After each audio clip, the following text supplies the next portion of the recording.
there's a statement, waiting on the Lord, and the Lord to me is like the light intensity rays consciousness intelligence of the universe.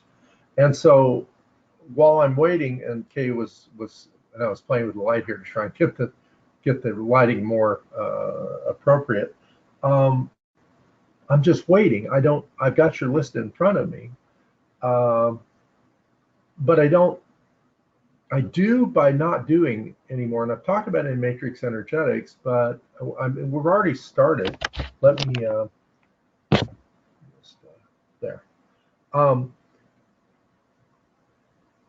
this field is, and it's not the matrix field. It's the field of whatever has followed me around like a sheepdog, uh, which may include, of course, matrix energetics. Got the bracelet. Me and Wonder Woman, we have our bracelets. Um, but this field will interact with you on a very personal level, um, pretty much almost in spite of my conscious awareness. Now, awareness is a funny thing. In fact, awareness, according to Jed McKenna and other great beings, awareness is all there is. All is awareness. I know that when I've been in meditation quite often now, the identity of the individual and the aches and the pains and the worries and the frustrations and the fear of the future and the worry about the past, those all drop away. They're all artificial. In fact, every part of you, there is no part of you that is not a construct. So our problems, our beliefs, our psycho-emotional patterns, even our physical conditions, apparently, and this just blows my mind, uh, even though I understand there's science behind the ability for these things to change, and we're doing that now, by the way, together. Um, some thyroid patterns, heart patterns, other patterns here, diaphragm, lumbars. So all these things are kind of lining up, in a grid. Um, I've seen so many things happen over the years, but I can't say that I've done them or I've been the arbiter of them. Um, but seeing things change before your very eyes is still not enough to really believe that things can change sometimes. How many times do you need to see a change in order to understand that change is real, that change is possible, that change is there for you, that the universe is unfolding? Now, the interesting thing, not what I've always thought, but what I've begun to think is the universe, well, I've said it for years, the universe doesn't care about you, doesn't care about your problems, it cares about the universe. So the more you reflect that field effect, the more you reflect the field of the universe, the more the universe understands you, relates to you, interacts with you. Now, some of this has to do with letting go of the sense of the human, the sense of being physical. Now, of course, you're physical. Of course, you are. Uh, but your physicality is not the same as your perception of your physicality. There's the thing and there's the thought of the thing, and the thought of the thing is equal to the thing, but the thought of the thing may be very distorted, and those distortions can even affect physical health. The physical body can affect the way you're able to perceive whether, quote, what you call healing is or is not, has not, or will occur. So finding the crack in the door that lets the light through is paramount.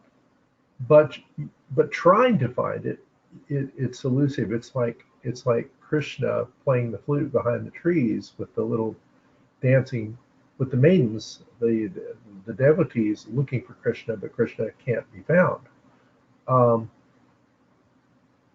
You can't find change when you're looking for change, because what you're referencing is the inability to change. That's why you want to change, because you sense you're stuck. So going from inability to change to possibility of change is a very short step. but it's a very crucial one. And it's not something you can do consciously. I don't think it is. I mean, people say they can, and you have these great masters of NLP and hypnosis and this technique and that technique and so on and so forth. But it's really an internal job, if it's a job at all. The play is the thing, as Shakespeare said. Or as Ian Anderson said, we've got you taped, you're in the play.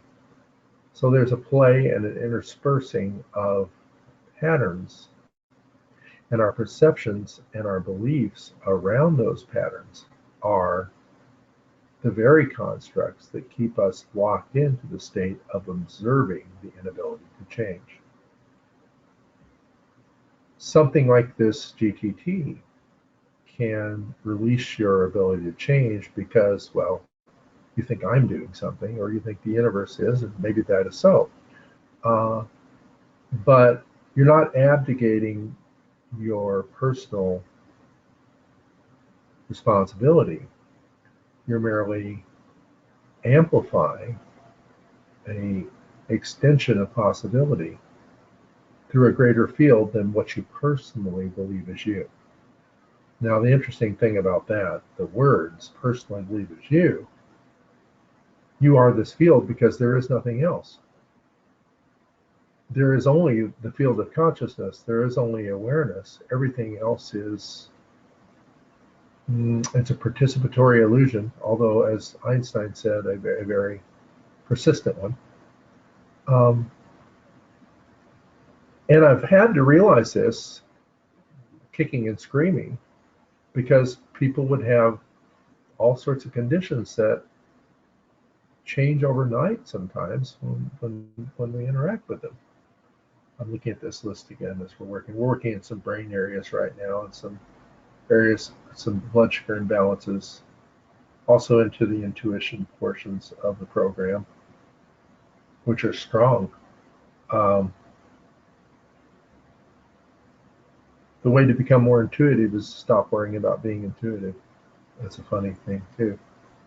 Meditation seems to help too, by the way, but not as a goal, simply as a byproduct. I think healing is a byproduct of becoming more aware of awareness.